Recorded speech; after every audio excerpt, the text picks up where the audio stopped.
Bienvenidos a esta casa, que es la mía, la Facultad de Derecho, que siempre nos acoge amablemente, a este encuentro con Fernando de Aro, amigo y uno de los periodistas más inquietos y comprometidos con el deseo de comprender nuestro mundo y todos los acontecimientos y desafíos que suceden en nuestro tiempo.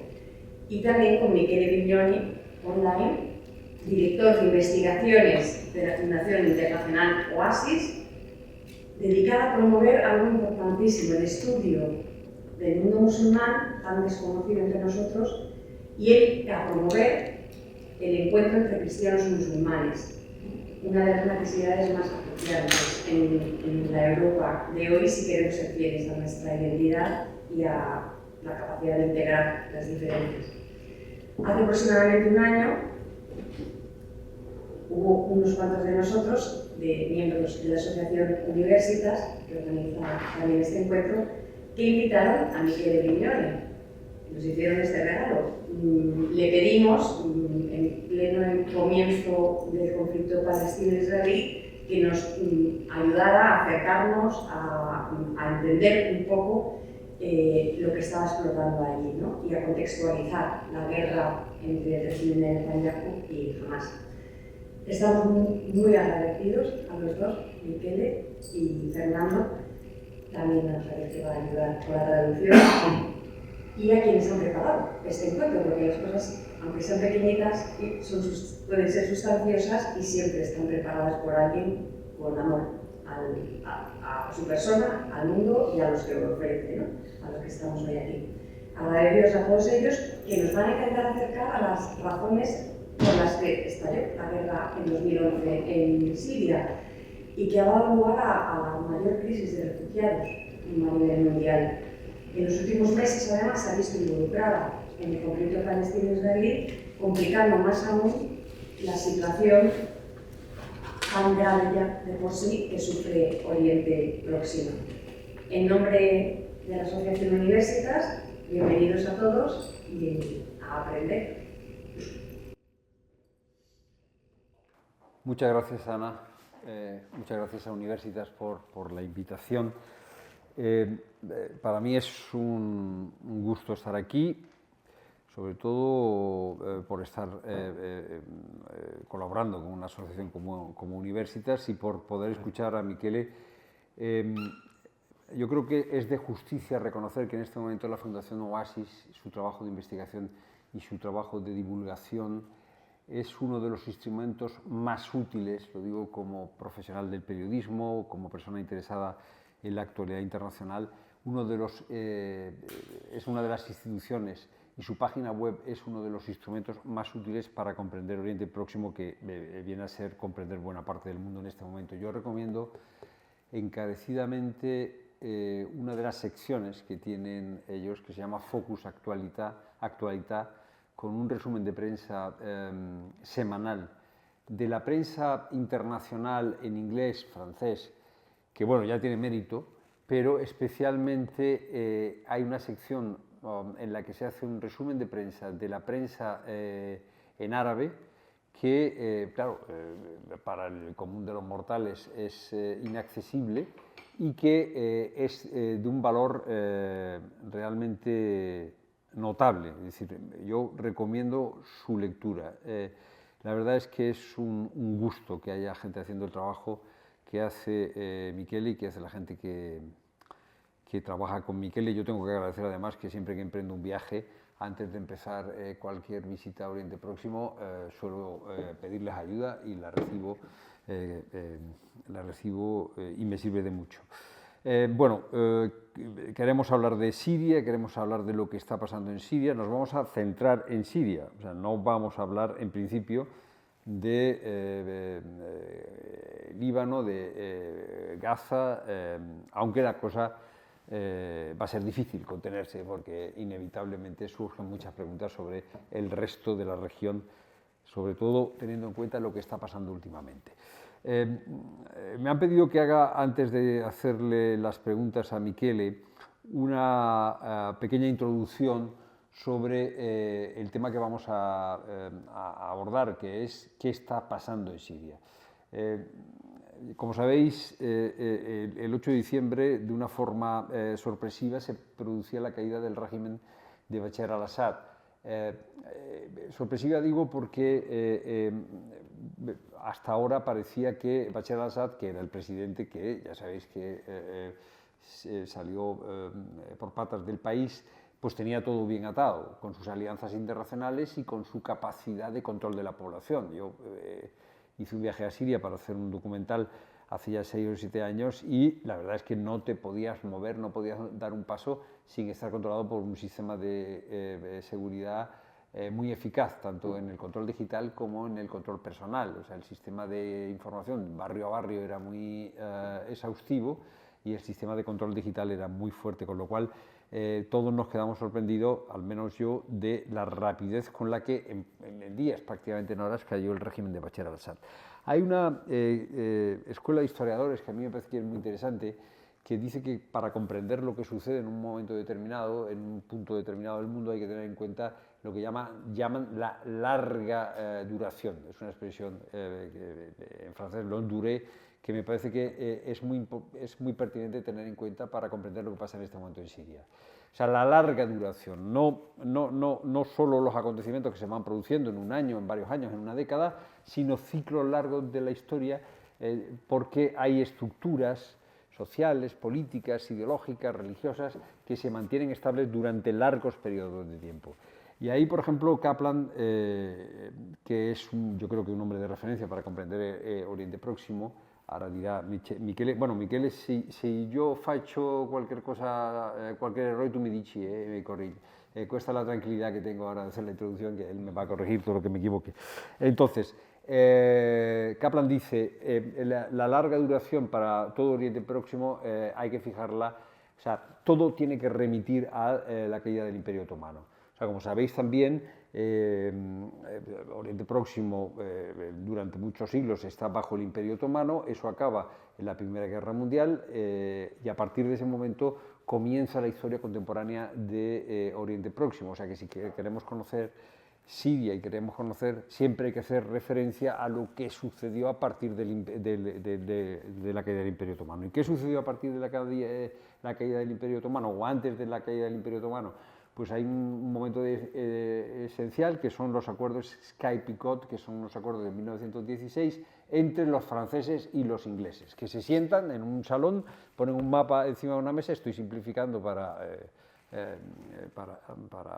hacer la cosa más llamativa, y entonces trazan con un cartabón o con una regla una serie de fronteras, de tal manera que Siria y Líbano quedan como protectorado francés, Irak queda como protectorado inglés, y eso va a marcar Irak como protectorado inglés. Eso va a marcar mucho lo que ha sucedido desde hace 100 años, 100 años que al final, si tenemos esta perspectiva de la larga duración, no es tanto tiempo. Siria queda bajo protectorado francés, se produce la independencia en el periodo de la Segunda Guerra Mundial, y ahí en los años 50 Siria entra dentro de la órbita del panarabismo socialista baasista. O sea, hay un momento en que en Oriente Próximo se piensa, triunfa una solución que es una solución bastante laica, en la que hay una ideología, el baasismo, Miquel le puede dar más datos, es una ideología socialista que parecía que iba a poder solucionar, tanto en Egipto como en Siria, la situación. Digamos, buscando referentes. Eso dura, en Egipto dura menos, en Irak dura un cierto tiempo y en Siria también. A partir de los años 70 se mantiene teóricamente el baasismo, que llega a provocar una unión entre Egipto y Siria, pero quien llega al poder es el padre de Bashar al-Assad, y el padre de Bashar al-Assad establece un régimen que es un régimen absolutamente dictatorial, un régimen esencialmente laico, o sea, con referencias al Islam, pero además de eso hay que establecer, hay que hacer referencia a las alianzas internacionales que Bashar al-Assad, o sea, el padre de Bashar al-Assad y Bashar al-Assad luego establecen. De tal manera que Siria con una mayoría de población. La población siria es compleja como todo en Oriente Próximo, hay drusos, hay kurdos, hay cristianos, hay suníes, hay pocos chiíes y muchos alauíes. Ya sabéis que en el Islam hay diferentes confesiones, la confesión mayoritaria es el sunismo, ya sabéis que el sunismo tiene sobre todo una influencia geoestratégica de Arabia Saudí y de Turquía, y el chiísmo tiene sobre todo una influencia geoestratégica en este momento de Irán. Yo creo que no es el momento de entrar en la diferencia entre sunismo y chiísmo, porque eso sería para otro día, ¿no? Pero lo importante es que la Siria de los años 70, o sea, la Siria de final de siglo, la Siria de comienzo del siglo XXI, es una Siria que está en la órbita geoestratégica del mundo iraní, del mundo chiita. O sea, en Oriente Próximo, para entender claves, siempre hay que saber si la zona es chiita, si la zona es suní, qué peso tiene la política chiita, qué peso tiene Irán, qué peso tiene Arabia Saudí, para simplificar muchísimo. Entonces, Siria queda en ese eje. El eje chiita iraní, aunque Siria no es chiita, y Siria y Bashar al-Assad no era chiita, era alawita, que es una, otra confesión minoritaria dentro del Islam, pero que se alía con los iraníes. Entonces, de forma, Siria está en el arco geoestratégico chiita iraní, que es un arco que va desde la costa del Mediterráneo, desde el sur del Líbano, a mitad de los años 80 se hace muy fuerte Hezbollah en el sur del Líbano, los queridos integrantes de la milicia Hezbollah que he tenido ocasión de conocer muy de cerca en los últimos días, forman un arco desde el sur del Líbano, pasando por Siria. Hay que tener en cuenta que en realidad Beirut, de la frontera con Siria, está a 1 hora y cuarto en coche, 1 hora y 30 minutos. Siria, luego parte de Irak, o Irak a rato, y ya Irán. Bueno, este arco chiita iraní, digamos que tiene enfrente las zonas con más influencia saudí o más influencia suní. Turquía, al norte de Siria, es suní. Entonces, ¿por qué digo que esta es esencial, es una clave esencial? Porque el régimen de Bashar al-Assad se mantiene en pie por el apoyo iraní, que es fundamental, y por el apoyo también ruso. El régimen se mantiene estable durante mucho tiempo, y todo cambia a partir de la primavera árabe de 2011. En la primavera árabe de 2011, en una ciudad que hay, Hama, Homs, que son dos ciudades que están en la mitad de Siria aproximadamente, empieza a haber una serie de revueltas populares. Unas revueltas populares que están, digamos, en principio, tienen las características pues, de Túnez y de Egipto. Ya sabéis, conocéis lo que pasó en la primavera árabe, movimientos desarticulados que pedían más libertad, que pedían más democracia, que pedían más prosperidad.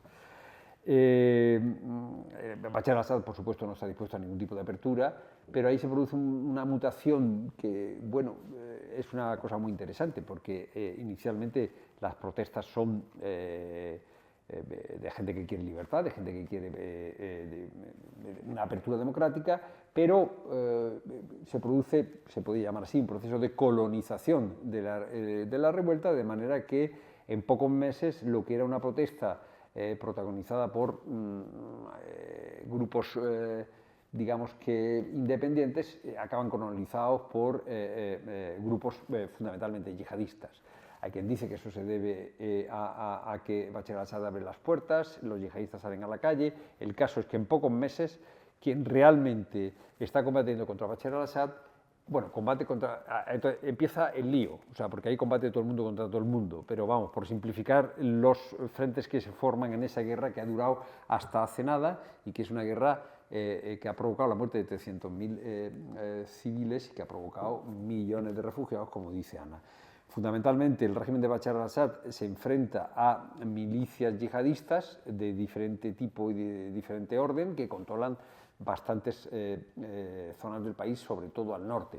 Pero a la par o sea, lo que era una revuelta laica y independiente se convierte en una revuelta yihadista, ¿no? Con grupos que son mutaciones de Al-Qaeda. Por una parte está el Daesh, el Estado Islámico, que toma el control de la zona noreste del país y de hecho establece una de sus sedes en Raqqa, en el noreste, y que tiene que ver con el califato que luego crea el Daesh, recordáis, entre Siria e Irak. O sea, el califato del Daesh proclamado a partir de 2014 es un califato que ocupa parte de Siria y que ocupa parte de Irak. Y luego hay otras facciones yihadistas que son derivación de Al-Qaeda, por ejemplo Al-Nusra. O sea, la afiliación de la milicia yihadista requiere, vamos, un especialista como Miquele, pero para hacernos el cuadro general yo creo que en este momento no hace falta detallarla excesivamente, salvo en una cuestión que ahora diré.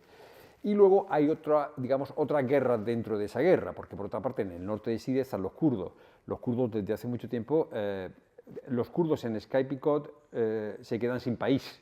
Es una nación sin país que ocupa el norte de Irak, el norte de Siria y el sur de Turquía. Desde hacía tiempo los turcos le tienen mucha, Erdogan le tiene mucha gana a los kurdos y bueno, ahí se desata otra guerra por parte de Turquía contra los kurdos. Los kurdos también luchan contra las milicias yihadistas, los kurdos reciben el apoyo de los Estados Unidos y Rusia recibe, o sea, Bashar al-Assad recibe el apoyo de Rusia y de los iraníes.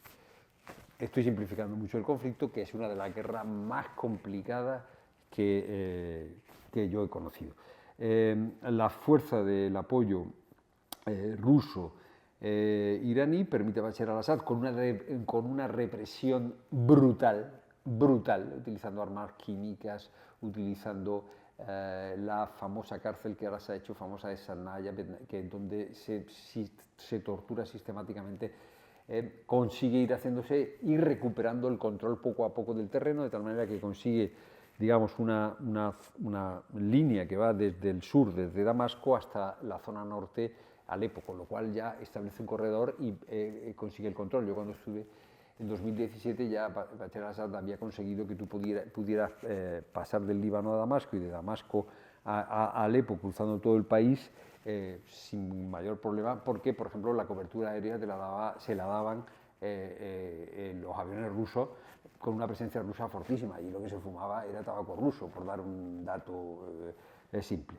Entonces, el yihadismo o ciertas milicias yihadistas se acantonan en algunas zonas, en concreto en la conocida como en la provincia de Idlib, que es una provincia que está al norte, al noroeste del país, por encima de Alepo. De hecho, durante mucho tiempo, yo cuando estuve también, estando en Alepo, tú oías cómo todavía desde Idlib luchaban contra Alepo. O sea, hay una batalla, por ejemplo, la batalla de Alepo es una batalla feroz que deja la ciudad absolutamente destrozada, como buena parte del país. O sea, el país y las ciudades son ruinas. O sea, es el tipo de guerra que habéis visto en las fotos un poco de Gaza. No es una guerra selectiva de edificio por edificio, sino que, por ejemplo, en Homs o en el propio Alepo es combate casa por casa, calle por calle y cobertura aérea que arrasa, ¿no? O sea, Alepo en algunos sitios se parecía a Nuremberg cuando yo estuve, ¿no? Entonces, cuando ya aparecen encapsulados los yihadistas en el norte, en Idlib, pues de forma sorpresiva, en unos días en diciembre, en finales de noviembre, comienzo de diciembre, en un periodo sorprendentemente rápido, esta milicia, que antes era Al-Nusra era una desviación o una hija de Al-Qaeda, al-Nusra se fusiona con otras milicias, forman una cosa que se llama Hayat Tahrir al-Sham, y un líder de esa milicia, que es al-Sara, que se cambia de nombre, llega en poquísimo tiempo hasta Damasco y se hace con el control. Desde entonces estamos pendientes de qué pasa en Siria, porque la primera reacción es, bueno, claro, esta es una milicia yihadista, esta es una milicia que ha hecho lo que ha hecho en Idlib, por ejemplo, con los drusos y con los cristianos, no les ha dejado mucha libertad. Sin embargo, se despierta un gran deseo de libertad, y la sensación de que el periodo que comenzó en 2011 con la primavera árabe, ahora por fin se cumple con la llegada de esta y otras milicias al poder. Y aquí, si os parece, acabamos la introducción y empezamos con las preguntas. No sé si he complicado más la cosa. Yo las preguntas las hago en italiano o en español. En español. En español. Entonces, Michele, gracias por estar con nosotros. Estoy muy interesado en lo que nos puedas contar. Decía antes, en 2011 comienza la primavera árabe. Mucha gente piensa que es el momento de la libertad, de la apertura, de conseguir muchas aspiraciones que tenían los sirios. ¿Crees que la caída de Bashar al-Assad y la llegada al poder de estas milicias puede cumplir este deseo que movía el corazón de los sirios en 2011 y que parece ahora volverlos a ilusionar? Este deseo de apertura y di libertà? Sì, grazie Fernando, e grazie anche all'Associazione Universitas per questo invito. Come ha ricordato Fernando, come è stato ricordato all'inizio, io sono stato da voi nel novembre del 2023, è stata un'occasione molto bella anche per me. Purtroppo quest'anno non è stato possibile ripetere in presenza perché siamo molto impegnati quest'anno con... Gracias a Fernando, gracias a la Asociación Universitas, y efectivamente, tal y como por primera vez estuve en Madrid en noviembre de 2023, esta vez no ha sido posible estar físicamente, pero repito la presencia. Però per venire alla domanda, inizierei dicendo che la primavera araba, il fenomeno che va sotto la denominazione di primavera araba, ci ha riservato molte sorprese. El fenómeno que hay detrás de la llamada primavera árabe nos ha reservado muchísimas sorpresas. Perché le rivolte sono cominciate nel 2010 in Tunisia, poi si sono estese nel 2011 a molti paesi del mondo arabo, del tutto inaspettatamente. Las revueltas comenzaron en 2010 en Túnez y luego en 2011 se fueron extendiendo al resto de territorios árabes. E pochi anni dopo, già nel 2013, molti consideravano finita questa esperienza, fallita. En 2013 ya muchos consideraban esta experiencia como una experiencia fallida y muerta. Nel 2019 c'è stata una nuova ondata di rivolte in diversi paesi del mondo arabo, in Libano, in Iraq, in Algeria, in Sudán. En 2019, sin embargo, volvieron a tomar cuerpo estas revueltas en diversos países, Líbano, Argelia, Sudán, Irak. E adesso, alla fine del 2024, di nuovo, inaspettatamente, si è in un certo senso compiuta la rivolta siriana. Y en 2024, a finales, de forma inesperada, se ha terminado cumpliendo la revuelta en Siria. Questo significa che il processo iniziato nel 2011, nonostante tutte le sue difficoltà e i suoi oggettivi fallimenti, Esto significa que el proceso iniciado en 2011, a pesar de su precariedad y de todos los elementos fallidos, la manifestazione di una serie di fattori e di condizioni sociali, economiche e politiche che chiedono ancora una soluzione. no es otra cosa que la muestra de unas revueltas que en todo caso tenían un trasfondo social, político, cultural, que han llegado hasta nuestros días. Ora, effettivamente è un ciclo di cui vediamo lo svolgimento. È presto per dire se è davvero il compimento delle aspirazioni del 2011. En todo caso, este ciclo que ha llegado hasta nuestros días todavía es un poco pronto para poder decir si es el ciclo que cierra y cumple las aspiraciones abiertas en 2011. Soprattutto guardando la Siria, dal 2011 a oggi abbiamo un paese distrutto nella sua economia, nelle sue infrastrutture, nella sua umanità, possiamo anche dire, visto il numero di morti e di disperati. Porque especialmente en Siria desde 2011 lo que vemos como resultado es un país destruido, un país cuyas infraestructuras están destruidas, con miles de muertos y que por tanto pues afirmar que ahora llega el cumplimiento pues quizá es aventurarse mucho. Sì, diciamo che io non parlerei così immediatamente di democrazia, per esempio. Mi sembra un obiettivo veramente irrealistico in questo momento. Por eso yo no hablaría en este momento de que hubiera llegado la democracia. Me parece un objetivo del que realmente no se puede hablar con plenitud. L'urgenza è stabilizzare il paese, anche estendere un'amministrazione su tutto il suo territorio, trovare un modo di far convivere le sue varie componenti. En realidad, la urgencia que hay hoy en día es la de estabilizar el territorio, que haya una administración que cubra todo el país y que por tanto la situación se pueda normalizar. Però devo dire che allo stesso tempo a me, anche personalmente, ha molto colpito vedere le manifestazioni di gioia di tantissimi siriani l'8 dicembre del 2024. En todo caso, he de decir que a mí me resultó impactante y positivo ver las manifestaciones de gran alegría del 8 de diciembre de 2024 cuando triunfó este golpe. Molte persone sono potute tornare in Siria per la prima volta dopo decenni.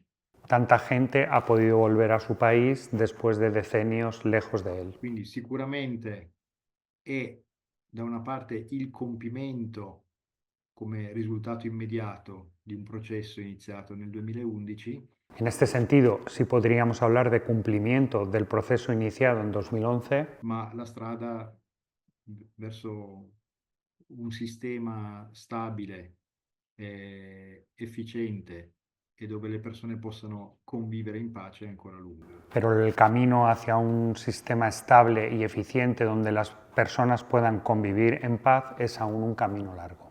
Michele, pero la caída de Bashar al-Assad me sorprendió por la alegría, como tú dices, de la gente, pero también me sorprendió o me vi escéptico respecto a lo que significa que, por ejemplo, al-Sara sea el que controla el poder. O sea, estamos hablando de un líder que ha sido un yihadista, o sea, es un hombre de al-Nusra.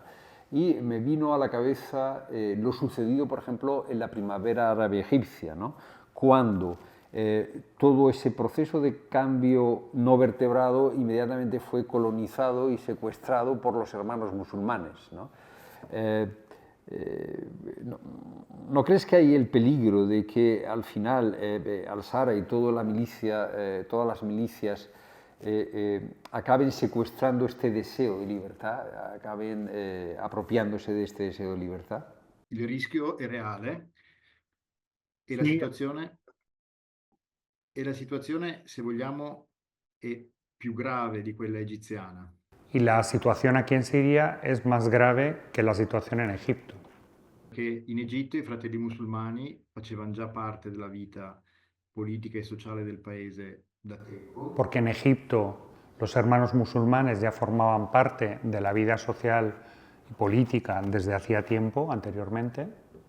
Avevano sviluppato un'idea della loro presenza nello Stato e anche un'idea del pluralismo democratico. Habían desarrollado ya una cierta idea de pluralismo y de convivencia en el país, en Egipto. Ecco, se i fratelli musulmani da questo punto di partenza hanno fallito, perché hanno fallito, la domanda è cosa possiamo aspettarci da un gruppo che fino a pochi mesi fa era jihadista.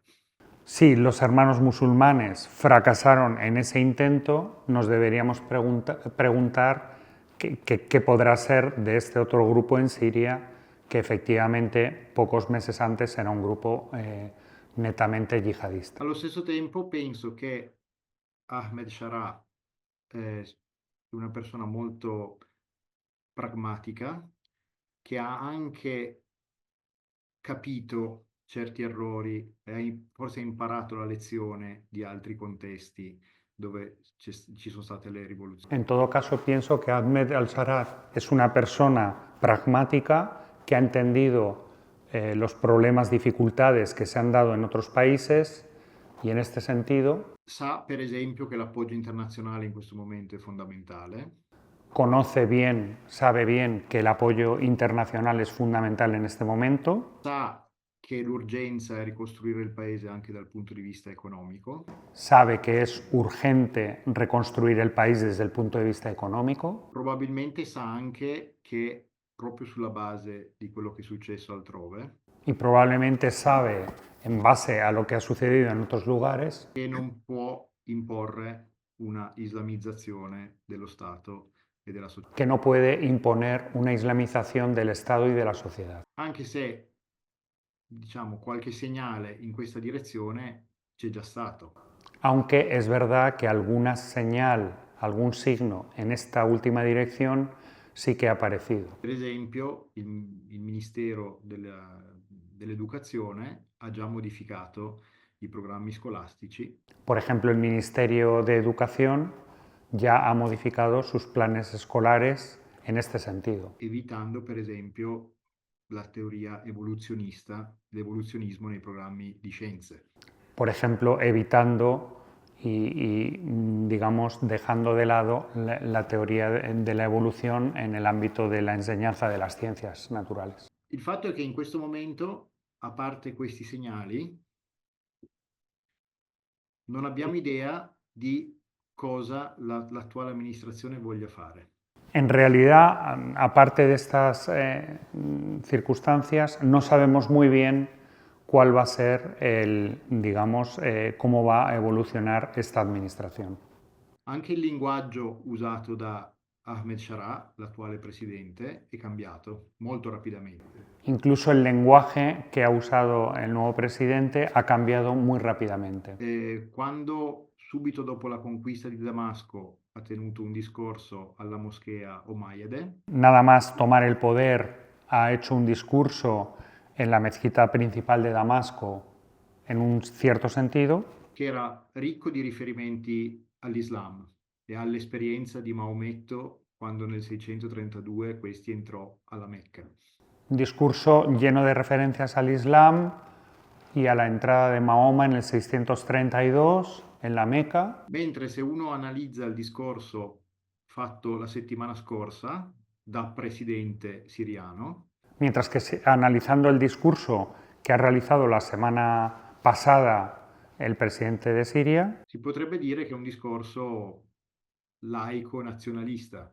se podría afirmar que es un discurso laico nacionalista. È molto difficile adesso distinguere tra la tattica, eventualmente di Shara, e i suoi progetti. Por tanto, es difícil evaluar y analizar qué parte es táctica y cuáles son sus verdaderos proyectos. Non sappiamo quali siano i suoi modelli. Y tampoco sabemos cuáles son sus modelos de referencia. Aveva due modelli l'organizzazione di Shara. Tenía dos modelos esta organización del Shara. I talebani nel 2021 hanno proprio indicato i talebani come loro modello, cioè un movimento islamista che attraverso la lotta armata si radica in un territorio, cioè non fa un jihad globale. El primer modelo que él había afirmado en 2021 fue el movimiento talibán, es decir, un movimiento que a través de la lucha toma el territorio y se consolida en un territorio. e l'altro modello è l'amministrazione dell'organizzazione di Sharaa nella provincia di Idlib.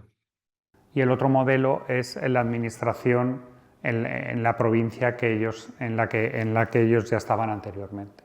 In diverse interviste Sharaa ha detto che nessuno di questi due modelli è valido oggi per la Siria nella sua interezza. Sin embargo, recientemente ha dicho que ninguno de estos dos modelos es el modelo válido para Siria en este momento. Quindi veramente è difficile dire cosa abbia in mente il presidente siriano per la transizione. Por eso es verdaderamente difícil afirmar qué tiene en mente el presidente de Siria en este momento. Nos gusta decir, Michele, porque es así, que las fuerzas que mueven el corazón del hombre son las fuerzas que mueven la historia. Pero aquí parece que hay una gran diferencia de potencial, ¿no? Entre el deseo del corazón de los sirios, el deseo de apertura y de libertad, y toda una compleja estructura o toda una compleja geoestrategia. Tenemos a Irán debilitado, tenemos Hezbollah debilitado, tenemos a Israel en una situación de perplejidad sobre el futuro de Gaza, Arabia Saudí, Trump apoyando los acuerdos de Abraham, quizá un proyecto de Israel con Arabia Saudí para un mayor control de la zona, Rusia hasta ahora debilitada, pero ahora con Trump está de nuevo fortalecida, Rusia quiere el apoyo de Siria. O sea, los factores geoestratégicos son de una gran complejidad. ¿Cuáles son los que son claves en este momento en Siria? ¿Cuáles son los factores geoestratégicos claves de todo este gran puzzle y cómo van a determinar el presente y el futuro de Siria? Intanto questa è una caratteristica di tutto il Medio Oriente. Bueno, en realidad esto que describe Fernando es una característica de todo el Oriente Medio, dove i fattori locali si intrecciano sempre con dinamiche internazionali. donde los factores particulares locales están entrelazados con las grandes geoestrategias internacionales. Ed è particolarmente vero proprio nel caso siriano. Y esto es particularmente cierto en el caso de Siria. E le incognite sono veramente tantissime. Las incógnitas son muchísimas en este momento. Per esempio, la questione interna siriana e il controllo dei territori, come dicevi tu giustamente prima, curdi, Por ejemplo, la cuestión de Siria en relación al control de los territorios internos de los kurdos intreccia con la questione curda in Turchia. se entrelaza fuertemente, se relaciona con la cuestión de los kurdos en Turquía. In Turchia in questo momento è in corso una trattativa tra il governo e i curdi per una soluzione, se vogliamo, definitiva a questo problema. Por ejemplo, en Turquía, en relación a los kurdos, en este momento se está llevando a cabo toda una serie de acuerdos para resolver de forma, digamos, definitiva la situación de los kurdos en Turquía. Ma l'unica soluzione possibile riguarda anche la Siria, per cui una, diciamo, riconfigurazione generale. Pero la única solución posible de los kurdos en Turquía tiene que ver también y afecta a Siria, por tanto es una solución en todo caso global. I curdi in Siria sono teoricamente sostenuti dagli Stati Uniti, dove che hanno una presenza militare. Los kurdos en Siria son apoyados y sostenidos por los Estados Unidos como presencia militar. In questo momento non sappiamo, ed è molto difficile immaginare, quello che farà l'amministrazione Trump. Y en este momento, además, no podemos tener idea de cómo se desenvolverá en esta zona la administración Trump. Se manterrà una presenza militare Si querrá una mayor presencia militar e se continuerà a sostenere i curdi. y si continuará con el sostén que da a los kurdos. C'è anche una forte pressione di Israele nei confronti della Siria. Además, hay un fuerte influjo de Israel en la situación siria. Subito dopo la caduta di Assad, Nada más caer al-Assad, Israele ha neutralizzato le forze militari siriane Israel ha neutralizado las fuerzas militares sirias Ha esteso la sua occupazione già esistente delle alture del Golan. y ha extendido su control sobre los altos del Golán. Per cui la Siria è veramente uno stato molto fragile in questo momento, anche dal punto di vista della sua sicurezza. Por eso podemos decir que Siria es un estado muy frágil desde el punto de vista de su seguridad, es un estado frágil. Uno dei motivi per cui il presidente siriano Sharah sta moltiplicando i suoi contatti internazionali. Y ese es el motivo por el que el presidente de Siria está multiplicando sus contactos internacionales. Per esempio cercando l'appoggio dei paesi del Golfo e soprattutto dell'Arabia Saudita. Buscando, por ejemplo, el apoyo de los países del Golfo y muy en especial el de Arabia Saudita. Sicuramente la stabilizzazione del paese dipende anche da quello che decideranno gli attori esterni. Por eso yo creo que la estabilización del país tendrá mucho que ver con decisiones que se tomen desde fuera del propio país. Pero Al-Sara, por ejemplo, busca el apoyo de los países del Golfo porque, digamos que la solución de los acuerdos de Abraham con una Arabia Saudí potente y un Israel potente, con un Irán debilitado, es la vencedora en este momento. No quiero preguntarte en ese plan si existe Trump, Netanyahu, los príncipes saudíes, si en ese plan cabe de alguna manera el futuro de Gaza, porque si no nos vamos a otra cosa. Pero Al-Sara busca el apoyo del Golfo porque sabe que el futuro de Oriente Próximo, o porque cree que el futuro de Oriente Próximo ya no pasa por Irán, ya no pasa por Hezbollah, sino che passa per una egemonía saudí-israelí congiunta?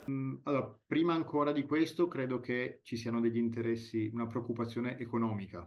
Antes incluso que esto que mencionas, yo creo que hay una preocupación de carácter económico. La Siria ha urgente bisogno di essere sostenuta e ricostruita. Siria tiene una necesidad imperiosa de ser apoyada y de ser reconstruida. E i paesi del Golfo sono tra i pochi che in questo momento possono contribuire in questa direzione. Y los países del Golfo son algunos de los pocos que en este momento concreto pueden contribuir en esta dirección respecto a Siria. Mentre da quello che si vede sembra che la Turchia sia più impegnata dal punto di vista militare e della sicurezza. Sin embargo, parece que Turquía pueda estar más comprometida desde el punto de vista militar y de la seguridad. Per quanto riguarda gli accordi di Abramo, è un processo, come dire, molto incerto in questo momento. En lo que respecta a los acuerdos de Abraham, es un proceso muy incierto en este momento. Che, come stiamo vedendo, la politica di Netanyahu in Israele Porque como vemos, la política de Netanyahu en Israel sta compattando i paesi arabi. está aglutinando los países árabes. L'Arabia Saudita probabilmente sarebbe favorevole a far parte degli accordi di Abramo. Arabia Saudí seguramente sea favorable a llevar a efecto los acuerdos de Abraham, Ma vista la situazione di Gaza, pero en vista de la situación que hay en Gaza, sta un po' assumendo il ruolo di paese guida di tutto il mondo arabo. en realidad está asumiendo una posición de país guía de todo el mundo árabe. Può essere una posizione puramente retorica, Esto en realidad es una posición puramente retórica, però è questo il contesto in cui il paese si muove adesso. pero este es el contexto en que en realidad se encuentra el país en este momento. Hay una cuestión importante en Siria que es la minoría cristiana. Una minoría cristiana que antes de la guerra, yo creo recordar que eran 1,5 millones de personas, que ahora se ha visto reducida a, no sé qué estimaciones últimas hay, 200.000, 150.000, no solo porque, digamos, hayan sido perseguidos, sino fundamentalmente porque han sido perseguidos en las zonas que estaban bajo el control del Daesh, pero fundamentalmente porque son personas que tienen muchas oportunidades de salir por sus contactos internacionales. La comunidad cristiana, las diferentes iglesias cristianas de Siria fueron muy partidarias de Bashar al-Assad. apoyaban a Bashar al-Assad. Yo no recuerdo cuántos obispos entrevisté, con cuánta gente hablé, con cuánta gente he seguido hablando, y siempre tenían una palabra a favor de Bashar al-Assad. Y cuando le decías, oye, hay tortura, oye, se utilizan armas químicas, decía, sí, pero protege a los cristianos. Cuando ha caído el régimen, ahora los cristianos están con la nueva situación. Pero claro, esto plantea una situación de perplejidad, ¿no? Para defender las comunidades cristianas, para defenderse, las comunidades cristianas han aceptado una alianza que ha ido claramente contra los derechos elementales de las personas. Es decir, la presencia cristiana ha renunciado a su dimensión profética y ha aceptado una teología política, en este caso de Bashar al-Assad. Claro, esto muchas veces nos deja perplejos, ¿no? A cambio de seguridad, todo.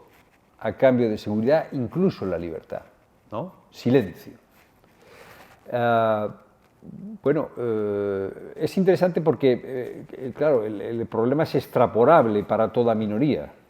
Estamos en un mundo en que los cristianos son minoría en casi todos sitios, en ciertas zonas de África, ¿no? Etcétera. Pero claro, la solución siria, la alianza con Bashar al-Assad, no sé si te ha parecido una buena solución, si te parece bien la posición. Corrígeme si la he exagerado, la posición, porque quizá para hacerlo más gráfico he simplificado demasiado, pero yo tengo la sensación de que ha sido una especie de nacional-catolicismo sirio, que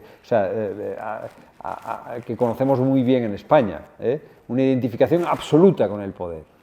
Claro, eso tiene una dimensión moral y tiene una dimensión histórica también para el futuro de la minoría cristiana. Sì, questo è un problema che ha un radicamento storico molto profondo. Este es un problema, el que citas, que tiene raíces históricas muy profundas. Prima Fernando facevi riferimento alla fine dell'impero ottomano, qui siamo ancora prima. Antes hacía referencia a la caída del Imperio Otomano, y para hacer frente a esta cuestión tenemos que ir todavía remontarnos más. L'origine del problema della posizione dei cristiani e delle altre minoranze nell'impero ottomano, in Medio Oriente.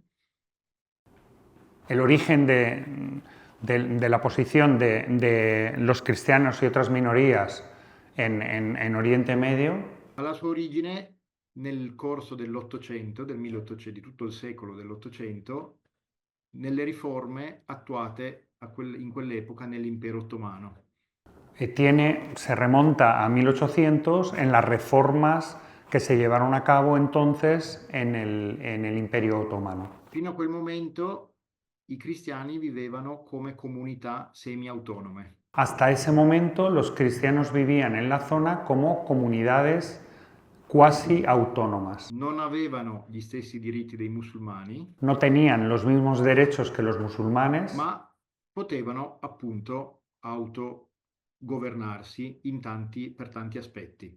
pero podían tener una cierta autogestión en lo que respecta a muchísimos aspectos. E cosa succede quando invece si afferma il principio della cittadinanza paritaria? ¿Qué sucede cuando se interrumpe, se delimita lo que es el proceso de ciudadanía paritaria? È lo stesso problema che si presenta oggi. El mismo problema que hoy vemos. Teoricamente, cristiani e musulmani godono degli stessi diritti come cittadini. En teoría, cristianos y musulmanes tienen los mismos derechos como ciudadanos que son ambos, Ma in pratica questo non succede. pero en la práctica esto no se da. Per questo alcune comunità cristiane cercano la protezione del potere politico. Por eso algunas comunidades cristianas buscan la protección adicional del poder político. E Fernando hai ragione, praticamente tutte le chiese siriane avevano questa posizione. Fernando tiene razón, todas las iglesias cristianas de Siria tenían esta posición respecto al poder, Con qualche sfumatura. con algunos Per matices. esempio, le chiese cattoliche, quindi legate a Roma, Por ejemplo, las iglesias católicas ligadas a Roma avevano un grado di dipendenza dal potere locale inferiore. tenían un nivel de dependencia del poder local inferior Rispetto alle chiese puramente nazionali, come quelle ortodosse, per esempio. en relación comparadas con otras profesiones cristianas, como por ejemplo los ortodoxos. C'era un luogo però dove questa posizione non valeva, Había un lugar, sin embargo, donde esta posición no era válida, il monastero di Marmussa, el monasterio de Marmusa, fondato dal gesuita italiano padre Paolo Dall'Oglio. fundado por el jesuita italiano Padre Dall'Oglio. In Siria riflette il progetto che aveva in mente padre Paolo Dall'Oglio. Lo que ha sucedido en Siria de alguna forma refleja el proyecto que tenía en mente el padre Dall'Oglio. Padre Dall'Oglio infatti credeva nell'evoluzione dei movimenti islamisti verso una forma di democrazia. Él creía en la posible evolución de los movimientos islamistas hacia una cierta forma de democracia. Ora io non so se lui avesse ragione. Lui viveva in Siria da molti anni, conosceva molto meglio di me la società siriana. Yo no sé si realmente él tenía razón, realmente él vivió tanto tiempo allí y tenía gran conocimiento de la sociedad de Siria. E personalmente credo fosse un po' troppo ottimista. Aunque en realidad yo pienso que era demasiado optimista. Però oggi tutte le chiese fanno i conti con una situazione che era quella immaginata da padre Paolo Dall'Oglio. Pero en realidad todas las iglesias cristianas hacen cuentas con una situación que es muy cercana a aquello que el padre Dall'Oglio tenía en mente. E io ho sentito alcune autorità anche cattoliche, un vescovo maronita per esempio. Yo he escuchado a algunas autoridades católicas, un obispo maronita, fare una sorta di autocritica della situazione precedente. hacer una suerte, un tipo de autocrítica respecto a la situación precedente. Questo vescovo diceva per esempio che i cristiani non possono limitarsi a rifugiarsi nel potere politico esistente. Este obispo decía que los cristianos no pueden limitarse a refugiarse en el poder político existente, ma devono, nonostante la loro condizione di minoranza, partecipare molto più attivamente alla vita del paese. sino que a pesar de su situación de ser una minoría, deben integrarse muy activamente en la vida del país.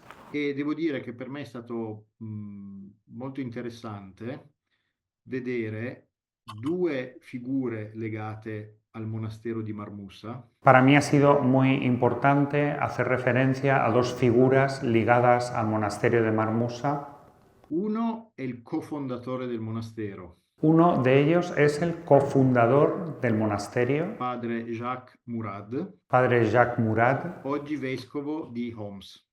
hoy en día vescovo de Homs, L'altro è l'attuale priore del monastero, y el otro es el actual prior del monasterio, padre Jihad Youssef. padre Jihad Youssef. Tutti e due sicuramente condividevano le speranze che erano quelle di padre Paolo Dall'Oglio. Estoy seguro de que ambos compartían las esperanzas que tenía de la evolución de la situación que tenía el padre Dall'Oglio, Però mi sembra che oggi la loro visione sia un po' diversa. aunque en realidad pienso que hoy en día la visión de ambos sea un poco distinta de esa otra visión. Padre Jihad è rimasto molto speranzoso per il futuro, per un futuro democratico della Siria. El padre Jihad ha quedado muy esperanzado en que se pueda cumplir un futuro democrático en Siria, Mentre da alcune interviste ho sentito che padre Jacques, il vescovo, è molto preoccupato della situazione attuale. Sin embargo, el padre Jacques, por lo que he entendido, está en realidad muy preocupado por la situación actual. Benché anche lui fosse contento della caduta di Assad. Aunque en todo caso él también estaba contento de la caída de Al-Assad. Penso che per i cristiani sia in questo momento molto complicato coniugare quello che dicevi tu, Fernando, cioè anche una presenza, una missione profetica. Pienso en todo caso que para los cristianos sea muy difícil conjugar lo que decías tú, Fernando, una misión profética, una presencia, con l'urgenza della sopravvivenza, la semplice sopravvivenza. conjugar esto con la urgencia de la simple supervivencia. Sicuramente non possono più contare sulla protezione del potere politico. Lo que está claro es que con seguridad ellos ya no pueden contar con la protección del poder político. È una situazione nuova. Es una situación nueva. Bueno, tenemos, antes de acabar, tiempo para una o dos preguntas que hay que hacer desde aquí, supongo, para que Michele las pueda oír, si es que hay preguntas. Si no, yo con Michele estoy toda la noche.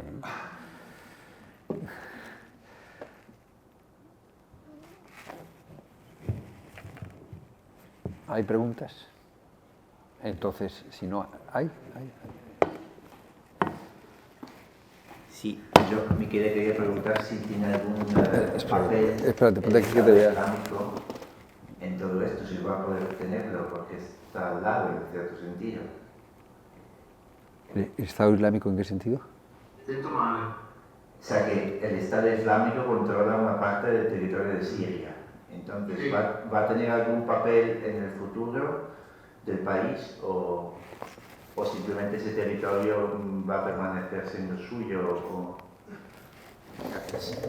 Allora, lo Stato islamico è effettivamente presente ancora in Siria, anzi, dopo una fase di declino fino al 2023 circa, già in tutto il 2024 si era notata una ripresa delle sue attività.